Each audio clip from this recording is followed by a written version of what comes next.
আসসালামু আলাইকুম ওয়া রাহমাতুল্লাহি ওয়া বারাকাতুহু।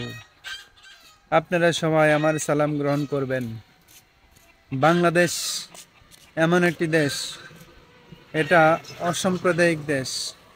এই দেশে সাম্প্রদায়িকতার কোনো স্থান নেই, কোনো মতভেদ নেই, কোনো দল নেই।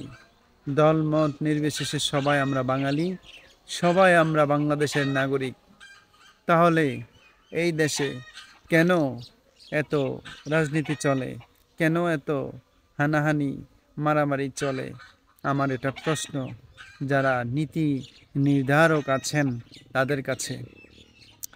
সম্মানিত নীতি নির্ধারক, আপনাদের কাছে জানতে চাই, আপনারা এই দেশটাকে উগ্রবাদের দিকে ঠেলে দিবেন না, এই দেশটাকে কখনো সন্ত্রাসের দিকে ঠেলে দিবেন না, এই দেশটাকে ধ্বংসের দিকে ঠেলে দিবেন না।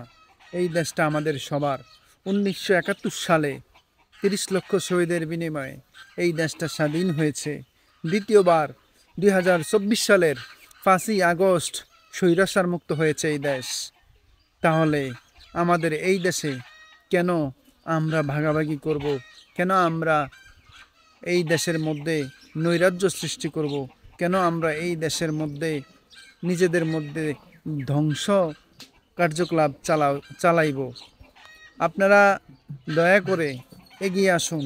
সকল দল মত নির্বিশেষে সবাই একত্রিত হয়ে দেশের জন্য কাজ করুন এবং দেশকে এগিয়ে নিয়ে যান এবং দেশকে স্বর্ণ শিখরে, উন্নতির স্বর্ণ শিখরে পৌঁছে দেন।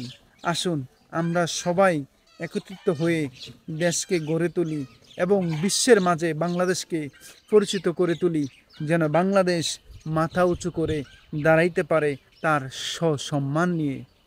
আজকে বিভিন্ন দেশ আমাদেরকে নিয়ে ষড়যন্ত্র করতেছে, আমাদের দেশকে দখল করার ষড়যন্ত্র করতেছে, আমাদের দেশকে অকার্যকর করার জন্য ষড়যন্ত্র করতেছে। এটা করার একমাত্র কারণ হচ্ছে আমাদের নিজেদের মধ্যে কোনো ঐক্যতা নাই, আমাদের নিজেদের মধ্যে কোনো মিল নাই।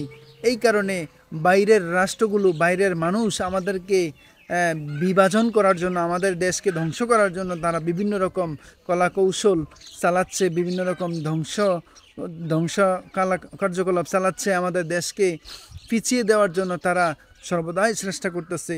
আমরা আমাদের দেশকে পিছিয়ে যেতে দিব না, আমরা আমাদের দেশকে এগিয়ে নিয়ে যাব। বিভিন্ন ষড়যন্ত্রের হাত থেকে আমাদের দেশকে মুক্ত করে বিশ্বের মাঝে মাথা উঁচু করে দাঁড়াতে সাহায্য করব ইনশাল্লাহ। সবাই এগিয়ে আসুন, আমরা সবাই একত্রিত হয়ে কাজ করব। সবাই ভালো থাকবেন, সুস্থ থাকবেন। আমার কথা ভালো লাগলে অবশ্যই সবার কাছে পৌঁছে দিবেন ভিডিওটি এবং লাইক কমেন্ট শেয়ার করবেন। সব ভালো থাকবেন। আসসালামু আলাইকুম ওয়া রাহমাতুল্লাহি ওয়া বারাকাতুহু।